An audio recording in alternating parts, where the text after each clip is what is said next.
Coucou, alors dans ce zapping, on va commencer avec une vidéo de Camille Moscou. Alors surtout abonnez-vous, activez la cloche et partagez.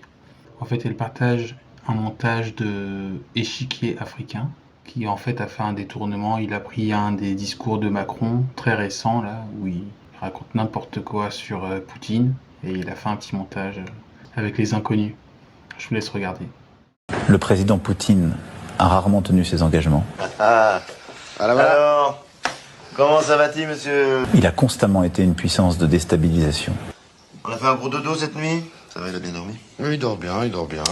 Et il a cherché à revoir les frontières pour étendre son pouvoir.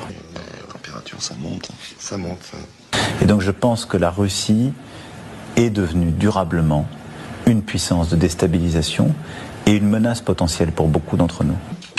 Vous êtes toujours sous antibiotiques? Non, il a toujours pris ses petits cachets roses et les petits cachets bleus. Ah, il faut les prendre, hein. Y compris pour sa propre survie, il a besoin de continuer de manger. Voilà. Et donc c'est un prédateur. C'est un ogre à nos portes.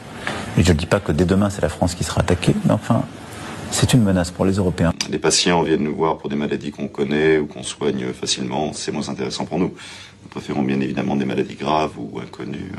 Alors on enchaîne avec une vidéo d'Esteban. Apparemment, il y a une autoroute qui va être construite, comme d'habitude. Hein. Ce genre de truc, ça arrive tout le temps. Hein. Quand c'est pas un aéroport, c'est une autoroute, etc. Et ils font ça juste pour le profit, juste pour le fric. Mais le problème, c'est que ils en ont rien à cirer des habitants qui vont devoir subir tout ça. Les travaux, les chantiers, etc. Et qui n'ont rien à gagner dans l'histoire, peut-être même au contraire, quelque chose à perdre. Allez, on regarde.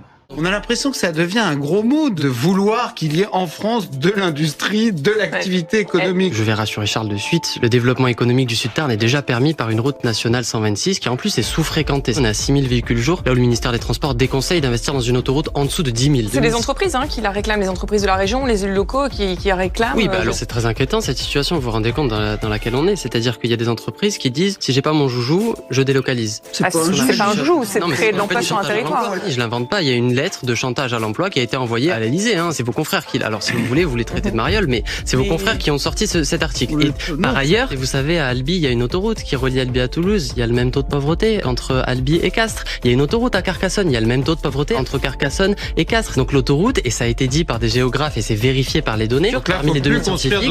Non, c'est pas ça. Mais ils ont dit, une autoroute, ça ne permet pas automatiquement un développement économique. Pourquoi les élus sont pour dans ce cas-là? Non, les élus ne sont pas pour. Il y a 4000 élus dans le Tarn. Combien d'élus sont pour dans le Tarn? C'est le ministre des Transports qui dit ça. Je suis pas au niveau. Non, mais alors attendez. Vous êtes pas au niveau, et ben moi je suis au niveau, je vais vous le dire. Il y a 4000 élus. Ben moi je suis au niveau, je vais vous le dire. Non, vous affirmez. Je vous réponds. Il y a 4000 élus dans le Tarn. Il y en a moins de 20% qui sont pour l'autoroute. Il y a eu aussi 200 maires qui se sont prononcés contre l'autoroute. Parce qu'on peut regarder aussi les communes qui sont très proches du tracé, qui sont quand même plus concernées que les autres. Il y a eu un sondage IFOP avec 60% d'avis défavorables. Alors passons maintenant à cette publication de Cerveau non disponible qui montre à quel point nos hôpitaux sont dans un état catastrophique.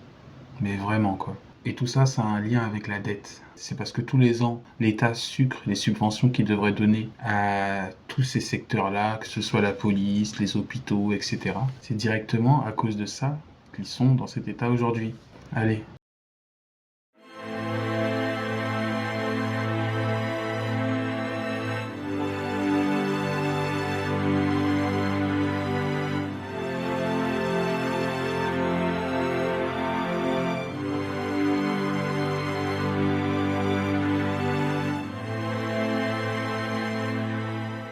C'est dingue, vous avez le temps de mourir 10 fois avant d'être pris en charge. Alors passons à cette publication de Jérôme, qui est justement très intéressant, et on en revient à la dette, parce que c'est sur la Fed, sur la Réserve fédérale américaine. Bon, je lance la vidéo. Les gens me demandent souvent pourquoi notre monde n'est que fraude, tromperie, manipulation, asservissement. Quelle en est la cause profonde? La cause profonde s'appelle la Réserve fédérale US. La réserve fédérale US fut créée lors d'une réunion secrète de leaders politiques et de banquiers dans un complexe hôtelier privé de Jekyll Island, en Géorgie, en 1912. Les conspirateurs se réunissaient dans des wagons verrouillés et n'utilisaient que leurs prénoms de sorte que les servants ne puissent jamais les identifier. D'après leur propre mémoire, ces hommes ont avoué leur visée conspirationniste. De cette réunion secrète est née la société à capitaux privés et étrangers la plus puissante que le monde ait jamais connue. Par leur contrôle de notre argent, l'élite qui possède la Fed contrôle également d'autres banques, des médias, des politiciens, l'industrie militaire et finalement vous. La Réserve fédérale est la tête du serpent, la cause profonde de l'asservissement de toute l'humanité. Le système de la Fed a été conçu pour nous enfermer dans un endettement permanent, pour nous tromper en nous faisant croire que notre argent a de la valeur alors qu'en fait il ne vaut rien, n'est supporté par rien, est basé sur la dette, elle-même créée à partir de rien, la recette de l'asservissement. Le système est aussi conçu pour s'écrouler un jour. Le volume d'endettement qui est actuellement le nôtre est absolument énorme.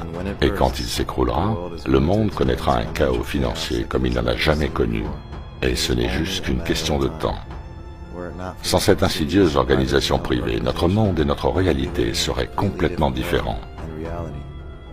Finalement, il n'était pas nécessaire d'en arriver là. Nous n'avions pas à accepter un système basé sur la dette. Nous n'avions pas à autoriser les banquiers à nous asservir de la sorte. Mais notre gouvernement l'a rendu possible. Il leur a donné le pouvoir de battre la monnaie, leur donnant en fin de compte le pouvoir ultime sur nos têtes. Et cela a toujours été le plan. Saviez-vous que le naufrage du Titanic est à l'origine de la création de la Fed? Aussi fascinant et improbable que cela puisse paraître, en 1898, un roman du nom de Futilité, d'après une idée de Morgan Robertson, détaille le naufrage d'un navire qui ne peut couler, le plus grand vaisseau flottant, du nom imaginaire de Titan, percutant un iceberg en avril, provoquant de nombreuses victimes à cause du manque de canaux de survie. 14 années plus tard, dans des similarités troublantes, le navire Titanic reproduisit ce qui fut raconté dans ce roman. Les deux navires ont des noms quasiment identiques, tous les deux conçus pour être inchavirables, tous les deux vendus comme les plus grands navires flottants, tous les deux percutant un iceberg en avril. Les deux naufrages provoquant de nombreuses victimes dues au manque de canaux de sauvetage. Et enfin, ces deux vaisseaux ont des caractéristiques techniques et un agencement identique.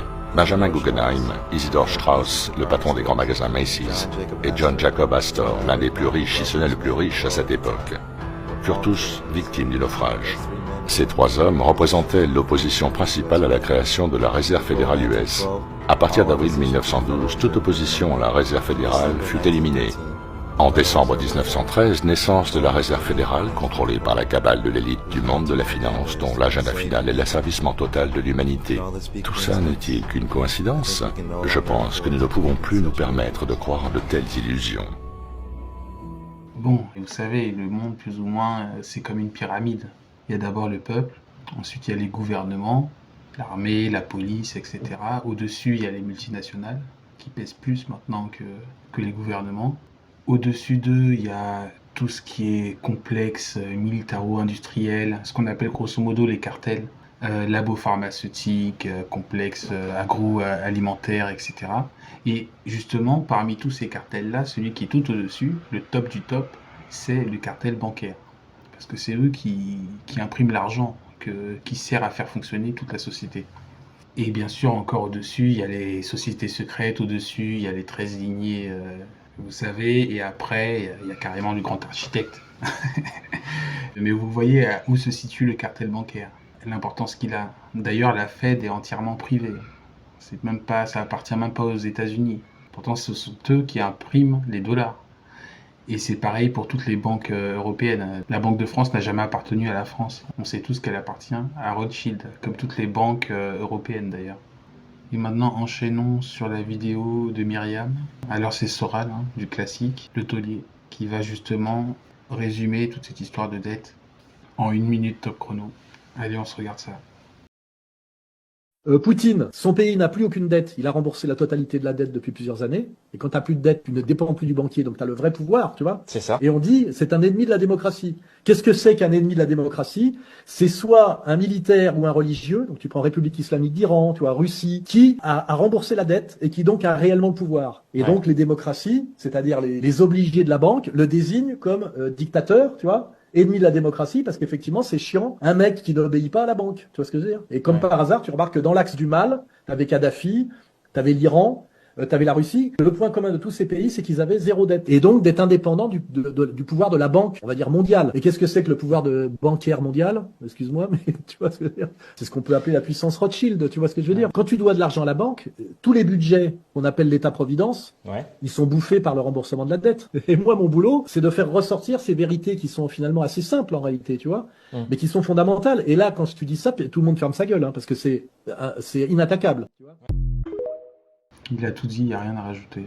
Et on va finir avec cette dernière vidéo qui peut sembler déconnectée du reste, mais mine de rien, les stars, les célébrités, surtout aux États-Unis avec Hollywood, etc., on sait qu'elles sont main dans la main avec l'élite.